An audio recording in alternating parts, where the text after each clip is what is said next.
आज का हमारा टॉपिक है spectroscopic notations. Basically spectroscopic notations provide a way to specify atomic and molecular orbitals using quantum numbers कि हम एटम के जो भी ऑर्बिट्स हैं उनको स्पेक्ट्रोस्कोपिक नोटेशंस के through by using quantum numbers हम उनको एक प्रॉपर वे में लिख सकते हैं। And the four quantum numbers that are used to describe the atomic states are number one is principal quantum number। Principal quantum number को हम रिप्रेजेंट करते हैं n के साथ और ये आपके पास पॉजिटिव इंटीजर होगा n जिसे और स्टार्ट होगा 1 से, जिसे आप फर्स्ट ऑर्बिट भी कहते हो, first orbit of the atom भी कहते हो। For n equal to 1, for n equal to 2 आप उसको second orbit of the atom कहते हो। देन आपके पास आता है ऑर्बिटल क्वांटम नंबर, इसको रिप्रेजेंट करते हैं हम l से और orbital quantum number should must be less than the principal quantum number और इसको आप वैल्यू लिख सकते हो l is equal to 0, 1, 2 up to n-1।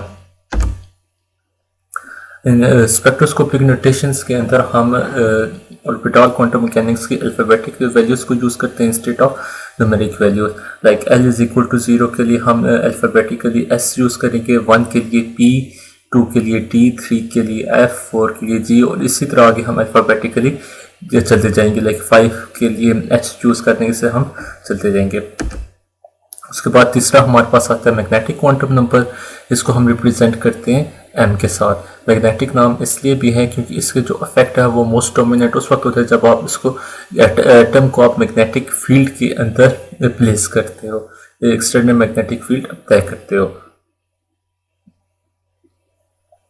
m की जो वैल्यू मैग्नेटिक क्वांटम नंबर की वैल्यू आती है -l से पॉजिटिव l के दरमियान।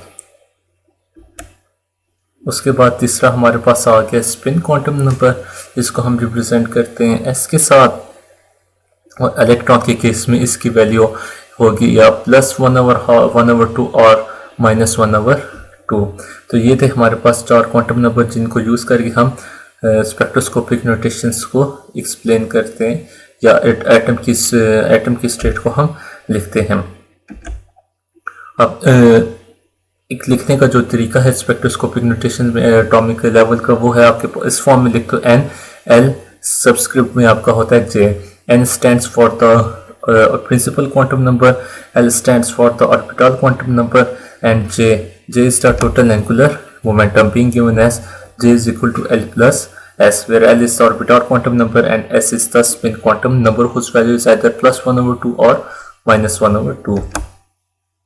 और दूसरी बात कि j should be a positive integer, कि j की वैल्यू आपकी कभी भी माइनस में नहीं होनी चाहिए, 0 से ज़्यादा होनी चाहिए, प्लस में होनी चाहिए। +1 हो सकता है, +½ हो सकता है, +2, +3/2 समथिंग लाइक दैट। आपकी कभी भी नेगेटिव आपकी j की वैल्यू नहीं होनी चाहिए। अब हम हाइड्रोजन एटम के एनर्जी लेवल्स की स्पेक्ट्रोस्कोपिक नोटेशंस को देखेंगे कि वो हम उसको कैसे लिखते हैं। तो ये फार्मूला हम यूज़ करेंगे NLJ, उसके अंदर J की डिस्क्रिप्शन ये है और J is equal to L plus L है और ये उसकी वैल्यूज़ की है कि उसकी वैल्यू की रेंज क्या होनी चाहिए। तो सबसे पहले हम देखते हैं for the ground state of hydrogen atom. अब जो ग्राउंड स्टेट होती है हाइड्रोजन एटम की वो होती है प्रिंसिपल क्वांटम नंबर, उसका होता है n इज इक्वल टू 1। अब जब प्रिंसिपल क्वांटम नंबर 1 के इक्वल होगा, जो आपके पास ऑर्बिटल क्वांटम नंबर l होगा, l is equal to n-1 is equal to 0। अब ये l is equal to 0 numerical value, इसको जब आप अल्फाबेटिकली लिखते हो तो ये आ जाता है l is equal to capital S। For l is equal to 0 आप अल्फाबेटिकल ऐसे यूज़ करते हो। उसके बाद आता है आपके पास स्पिन आपके पार्टिकल की होती है +-1/2 j, टोटल एंगुलर मोमेंटम वो लेते हो l प्लस s। अब यहाँ पे देखें कि l तो मेरे पास इक्वल टू 0 है, s की मेरे पास दो वैल्यू है +1/2 एंड -1/2, लेकिन यहाँ पे मुझे कंडीशन है कि j should be greater than 0। l is equal to 0, जब मैं s is equal to +1/2 put करता हूँ तो j की वैल्यू मेरे पास आ जाती है j इज इक्वल टू 1/2। लेकिन जब s की वैल्यू मैं -1/2 पुट करता हूँ तो j इक्वल टू -1/2 आ जाती है, जो कि इसके अगेंस्ट आती है। इसलिए हम सिर्फ एक कंडीशन लेंगे, that is j is equal to 1/2। अब मेरे पास n भी आ गया, l भी आ गया और j भी आ गया। इस नोटेशन को यूज़ करके फॉर द ग्राउंड स्टेट मैं इसके स्पेक्ट्रोस्कोपिक नोटेशंस को लिख सकता हूँ, जो कि आ जाएगा 1s 1/2। ये आपके पास स्पेक्ट्रोस्कोपिक नोटेशन है for the ground state in hydrogen atom. अब हम ग्राउंड स्टेट के बाद लेंगे एक्साइटेड स्टेट की एक एग्जांपल। जब हम एक्साइटेड स्टेट्स बेसिकली आप कहते हो जब आपके पास principal quantum number greater than 1 होता है। For example n is equal to 2, 3, 4, 5 और वट एवर, वो सारे के सारे आपके पास एक्साइटेड स्टेट आते हैं। तो हम यहाँ पे लेंगे हम यहाँ पे केस लेंगे n इज इक्वल टू 2 का। जब आपका n इज इक्वल टू 2 होता है तब आपके पास जो ऑर्बिटल क्वांटम नंबर होते हैं उसकी 2 स्टेट्स आ जाती हैं। वो कौन सी हो जाती है? l is equal to 0 and l is equal to 1। ये आपके पास 2 स्टेट्स आ जाती हैं l is equal to n for n is equal to 2 की। फिर आपको पता है कि जब हम इसको अल्फ़ाबेटिकली लिखते हैं तो l is equal to for l is equal to 0 उसको हम रिप्लेस कर देते हैं s के साथ, और l इज इक्वल टू 1 को रिप्लेस करते हैं p के साथ। और स्पिन एज इट हम इलेक्ट्रॉन का केस है तो इलेक्ट्रॉन की स्पिन हाफ होती है, s इज इक्वल टू +-1/2। अब सबसे पहले हम केस लेते हैं l इज इक्वल टू 0 का। जब l इज इक्वल टू 0 का केस लेते हैं तो ये जो आपके पास एटॉमिक डिस्क्रिप्शन है n आपके पास वैल्यू कांस्टेंट है जो आपके पास आ रही है 2 आ गया आपके पास। l की जगह आ गया आपके पास for l is equal to 0, ये l इज इक्वल टू 0 पे आप s यूज़ करोगे, j की वैल्यू आपने फाइंड आउट करनी है।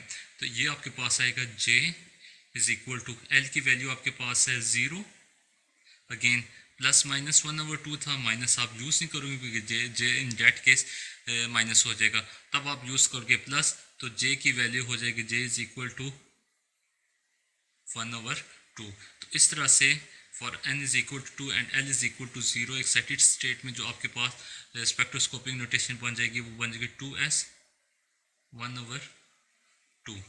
अब हम केस लेंगे n is equal to 2 and l is equal to 1, that is l is equal to p। तो ये आपके पास आता है 2pj।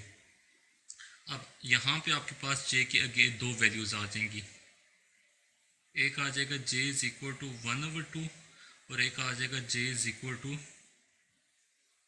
3/2। अब कैसे? p की वैल्यू मेरे पास है 1, p की वैल्यू मेरे पास आ रही है 1, तो सॉरी p रिप्रेजेंट करता है कि l इज इक्वल टू 1 है, तो j इज इक्वल टू 1 +1/2 जब होगा तो ये बन जाएगा 3/2। Similarly when j is equal to 1 minus s is equal to -1/2 होगा तो ये बन जाएगा आपके पास 1/2। तो वहीं से हमने j is equal to 1/2 and j is equal to 3/2 लिख दिया है। तो इट मीन कि जो आपके पास स्पेक्ट्रोस्कोपिक नोटेशंस इस यहाँ से आ जाएंगी, वो आ जाएंगी 2p 1/2 and 2p 3/2, 2p 3/2।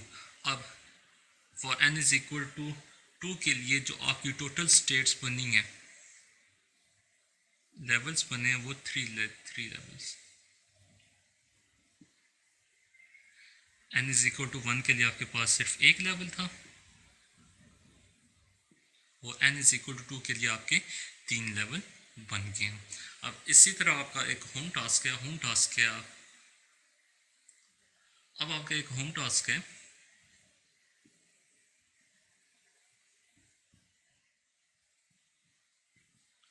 Find spectroscopic notations. इसको मैं लिख रहा हूँ s.n for n is equal to 5, n is equal to 6।